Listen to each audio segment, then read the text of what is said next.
Cette histoire parle d'une rencontre qui n'a pas eu lieu à temps.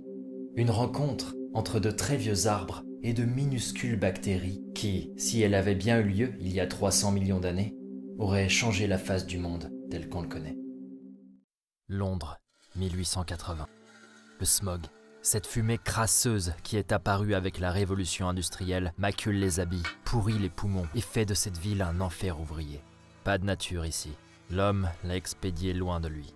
Et pourtant, ce charbon qui fait bouger les trains, chauffer les usines, enrichir les riches, celui-là même qui a lancé la planète dans l'ère de l'humain tout-puissant, on ne le doit qu'à une erreur de parcours de l'évolution qui date d'une époque où l'humain n'existerait pas avant un temps incalculable.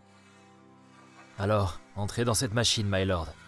Attention, préparez-vous pour le voyage. Nous y voilà, nord de la France, il y a 300 millions d'années. Il fait chaud, très chaud. Le marais s'étend à perte de vue jusqu'à la mer. Quel est ce bruit? Un vrombissement? Est-ce un moustique? Non, c'est Méganora, une libellule de la taille d'un aigle qui passe sans se soucier de vous. Au loin, on entend les croassements réguliers des amphibiens géants. Et puis il y a les troncs, gigantesques, partout. Vous levez les yeux, et là-haut, très loin, il y a la cime des arbres, majestueuse. Ils pointent tous très haut, à des hauteurs allant jusqu'à 50 mètres ces arbres-là, et le ciel est complètement caché par leurs feuilles et leurs lianes. Tout autour de vous, le vert est intense, agressif. Des fougères de plus de 3 fois votre taille vous entourent en bruissant. My lord, bienvenue au Carbonifère. À cette époque où les mille pattes font la taille de voitures et les scorpions celle de tank, les végétaux, eux, viennent d'inventer la lignine. C'est une nouvelle molécule qui leur permet enfin de prendre de la hauteur, de fabriquer du bois en les rendant rigides. Ils s'en donnent à cœur joie. Vous avancez doucement, en faisant attention à ne pas trébucher sur une des énormes racines qui jonchent ça et là la forêt dense. Bizarre, partout au sol, il y a des restes. Les cadavres de ces géants tombés. Certains ont l'air tellement vieux, et d'autres, innombrables, sont compactés en tas un peu partout. Il y a un problème. À notre époque moderne, quand un arbre meurt, il est rapidement, en l'espace de quelques dizaines d'années, mangé par toutes sortes d'organismes.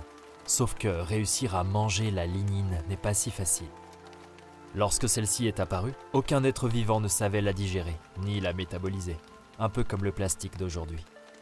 De plus, les racines des grands arbres ne s'enfonçaient que très peu dans le sol, et ils tombaient tous très vite du fait de leur taille. Résultat, pendant des dizaines de millions d'années, au sol des forêts gigantesques s'entassaient à l'infini ces tas de bois qui se compressaient, s'écrasaient les uns les autres, sans possibilité de disparaître. Le carbone, ainsi piégé dans le bois mort, y restait, et au bout d'un long moment, le fossile se transformait en ce que l'on appelle de nos jours charbon. L'homme, pour son progrès, ses technologies les plus pointues, pour créer son monde, est l'héritier de ces vastes forêts perdues d'une époque lointaine. Puis un jour, il y a 290 millions d'années, tout fut terminé, my lord. Dans le code génétique d'un simple champignon, quelque chose muta. Soudain, du jour au lendemain, il pouvait dévorer un bout de cette molécule.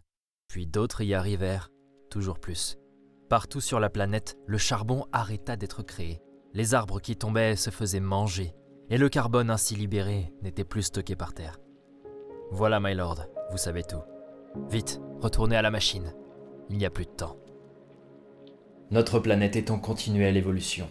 Et maintenant, vous saurez que les usines à charbon poussent sur les vastes cimetières arboricoles d'antan. C'est fou.